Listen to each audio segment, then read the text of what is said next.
आपको सही अच्छी तरह मालूम होगा कि जो कांग्रेस ने इस चीज़ को बनाया, ठीक है ना, पूरा देश हिंदुत्व के लिए लड़ रहा है, ठीक है। आज के देश में बहुत सी चीज़ें शांत हो गई हैं, शांत हुई है कि नहीं हो, तो आप अपनी जहाँ वो कदम रख दे, वक्त वोट कहीं भी कदम रख दे, वक्त वोट की ज़मीन है ये, तो कल को हमारे प्रभु श्री राम के अयोध्या के मंदिर पे रख दिया, कहते हैं ये भी वक्त वोट का। तो मैं तो यही कहूँगा अपॉइंटमेंट नहीं, सिर्फ से खत्म कर देना चाहिए। जरूरत क्या है वो तो आपने बताई, कार्यशैली उनकी, जरूरत बताइए क्या है। जरूरत है तो ठीक है, जरूरत नहीं है ठीक है तो फिर सनातन धर्म बना दो, ठीक है, और क्या नाम है, इसको हिंदू राष्ट्र घोषित कर दो, ठीक है ना। तो इस तरह की चीजें होनी चाहिए। हिंदू राष्ट्र पे आ जाता हूँ मैं थोड़ी बात, थोड़ी सी लॉजिक बात करूँगा। ये माइक आपके हाथ में ये क्यों लगा? नहीं ये लगा रहने दिए ना, ये लगा रहने दीजिए, वो बना रहे हैं ना, लगाइए भाई जी, हो गया। मैं ये कह रहा हूँ ये बटन है, तो ये बटन है, वो बिल्कुल बिल्कुल है। नीचे आपका जोश कुछ और था, यहाँ आपका जोश डाउन लग रहा है। नहीं, जोश डाउन नहीं है, मैं फिर कह रहा हूँ 20 करोड़ 30 करोड़ मुसलमानों को कहाँ लेके जाओगे अगर हिंदू राष्ट्र बनाओगे तो? मेरी बात सुनो, जो जिसके लिए ये हिंदुस्तान में जो रह रहा है ना, वो हिंदुस्तान उनका सभी का है। किसी को भगाने की बात नहीं की है कि हिंदू राष्ट्र बन जाएगा तो यहाँ से मुसलमान भाग जाएंगे, नहीं भागेंगे। जो जहाँ रह रहा है वो वहीं रहेगा। आप एक चीज़ बताओ, हमारे देश में बांग्लादेशी आते हैं और यहाँ रोहिंग्या रह जाते हैं, उनके खिलाफ कोई कार्रवाई नहीं है कोई, और सरेआम बांग्लादेश में हिंदू काटे जाते हैं, हिंदू चुप है कि नहीं चुप है।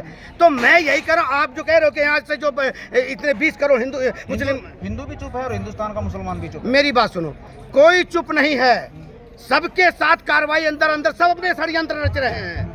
उबेशी जैसे लोग बैठे हुए हैं और सब षड्यंत्र रच रहे हैं, ठीक है ना। तो मैं चंद उन मुसलमान भाइयों को भी कहता हूं कि किसी के भड़कावे में मेरे भाई मत आओ, अपना घर, अपना परिवार, अपना रोजी रोटी दो, जैसे जो करना है उसे करने दो, अपने परिवार को चलाओ। मेरा सवाल सुनिए, फिर समझिए, फिर बताइए अच्छी तरह से। जैसे कि आपने बताया नेता लोग हैं, बिल्कुल सीट पे बैठे हैं, हाँ। मुसलमान को जो कैटेगरी के जो टारगेट करते हैं, वोट बैंक है जिनका मुसलमान, तो एक आम मुसलमान है अपनी रोजी रोटी के लिए संघर्ष करता रहता है। बिल्कुल। आपका हिंदुस्तान का सनातन का कसूरवार कौन है, वो राजनेता या आम मुसलमान? मेरी विश्व आम मुसलमान की मैं फिर कह रहा हूँ, आम मुसलमानों की गलती नहीं है। मैं फिर कह रहा हूँ, जो इनके धर्म के ठेकेदार बैठे हुए हैं, जो इनको इस्तेमाल करते हैं, जो इन्हें यूज करते हैं, उन तन मुसलमान भाइयों को सोचने की जरूरी है कि ये मुझे सिखा क्या रहा है और मेरा कहाँ इस्तेमाल कर रहा है, ये उनके लिए है। और जो चंद ठेकेदार बैठे हैं, ये उनके बातों में क्यों आओ? अपना सोचो, अपने परिवार के बारे में सोचो, इससे बेटर क्या है? अपने परिवार के बारे में सोचो। ये बताइए, 2014 में हमने नरेंद्र मोदी जी को जिताया, 2025 है, तो 11 साल तक क्या वो सो रहे थे जो आज वक्फ बोर्ड में अमेंडमेंट की बात कर रहे हैं? एक चीज बताओ, 70 साल पहले तो एक चीज बताओ, जब इन्होंने वो जब बनाया तब तो कोई था हिंदू? वक्त बोर्ड जो आज उठी, क्यों? आज एक हिंदू जागरूक हुआ तभी तो वक्त की बात। तो फिर 2014 में भी जागरूक थे, तभी तो 300 सीट दी उन्हें। मेरी बात सुनो, कोई चीज खत्म की जाती है ना तो धीरे धीरे खत्म की जाएगी। एकदम अगर कोई बिगड़ी हुई चीज है ना तो सुधारने में उसे टाइम लगता है। मतलब आपके गाड़ी में 2 पहियों पे पंचर है तब आप ठीक करो, मेरी बात, आपकी गाड़ी बिल्कुल नई थी तब ठीक करो। मेरी बात सुनो, 70 साल पहले इस देश को बनाया, 70 साल पहले देश को कांग्रेसियों का राज था, जो उन्होंने करना था करा। आज मेरा देश जिस हाल में है, मैं उस हाल में अपने देश को सपोर्ट करूंगा। चाहे वो, मैं यही कहूंगा, जब मोदी जी हमारे नेतृत्व में अच्छा कर रहे हैं तो मैं उसे अच्छा ही कहूंगा, उसके लिए आप कुछ भी कहें। अच्छा, आपने मुसलमानों की बात, मैं थोड़ा हिंदुओं पर आ जाता हूँ। रोल है हिंदुओं का, आम हिंदू को क्या चाहिए आज की पोजीशन? आम हिंदू को क्या चाहिए? अपना रोजगार चाहिए, अपना काम चाहिए, अपने काम धाम से मतलब रखे, अपने बस, और क्या चाहिए? और जो ऐसे मुद्दे आते हैं, ऐसे खतरे आते हैं, इनके बारे में? तो ऐसे मुद्दे कल को आपके घर पे आके कह दे वक्त बोर्ड वाला ये घर हमारा है, वक्त बोर्ड का है, तब आप क्या करोगे? आप लड़ोगे नहीं अपने जमीन के लिए, अपने घर के लिए लड़ोगे नहीं? कैसी बातें करते हो, किस टाइप की बातें? मैं फिर कह रहा हूँ, अगर वो मेरे इस धरती जंतर मंतर पे आके कह दे ये वक्त बोर्ड का जंतर मंतर है तो उन्हें दे दोगे? नहीं दोगे ना? वो तो संसद भवन वो तो संसद भवन भी कह रहे हैं वक्त बोर्ड का है। तो जाओ चाइना चले जाओ, कह दो, जहाँ पे चाइना ने ध्वस्त कर दिया सारी चीजों को, बोल दो ये वक्त बोर्ड का है।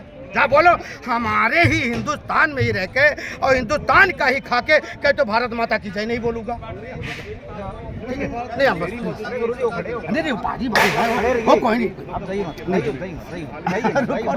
अब बोल रहे नहीं भाई सामान भाई जी कम कोई भूल चुक बोला होगा तो माफ कीजिएगा। ठीक है, लोगों का जोश, आक्रोश प्रैक्टिकल है या नहीं? किसी भी उस चीज़ के लिए हो भाई सकता साहब है। प्रैक्टिकल बिल्कुल प्रैक्टिकल है। वक्फ बोर्ड आज निरस्त किया जाना चाहिए और यूसीसी कानून लागू किया जाना चाहिए और जनसंख्या नियंत्रण कानून। जोश के बारे में क्या बिल्कुल देखिए, लोगों में जो लोगों की भावनाएं या जो व्यवहारिक तौर से जो लोग चाह रहे हैं कि प्रजातंत्र में, लोकतंत्र में इस तरह कानून जो देश के लिए, हिंदू आबादी के लिए एक सुरक्षित देश घोषित हो, क्योंकि हिंदू आबादी कहाँ जाएगी?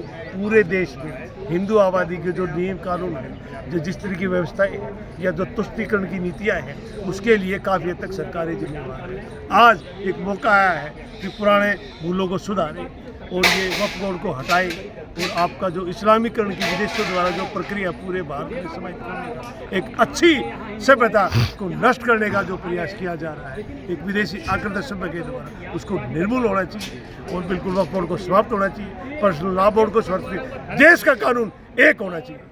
और जो आप पूछ रहे थे, ये जोश नहीं है, ये जोश के साथ साथ गुस्सा भी है। पिछले 77 सालों से जो हम भुगत रहे हैं, हमारी ज़मीनों पे जो अधिकार किया जा रहा है गैर कानूनी तरीके से, उस गैर कानूनी तरीके का गुस्सा है। मुंदी भाई, मैं एक बात बिल्कुल सभी नौजवानों से भी कहना चाहूँगा। देखिए, नौजवान बड़े वर्ष स्थिति से आज सोचता है, विचार करता है कि हमारे पूर्वजों ने किस तरह क्या लड़ाई लड़ी, भविष्य की क्या नीतियाँ हुई।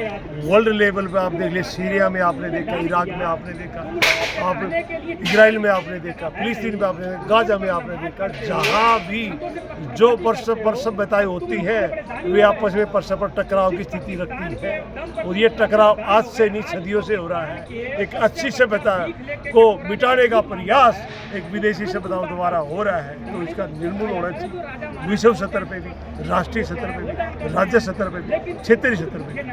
आप इस बात का स्वयं संज्ञान लें, स्वयं अवलोकन करें, स्वयं विश्लेषण करें और देश को एक सही दिशा और एक विश्व स्तर पे, मार्स पटल पे एक अच्छी सभ्यता को वर्ल्ड वाइड विकसित करने का प्रयास करें। मैं एक बात लास्ट में यही कहना चाहता हूँ कि ये देश मुसलमानों के विरुद्ध नहीं है। हम आज भी औरंगजेब के खिलाफ है।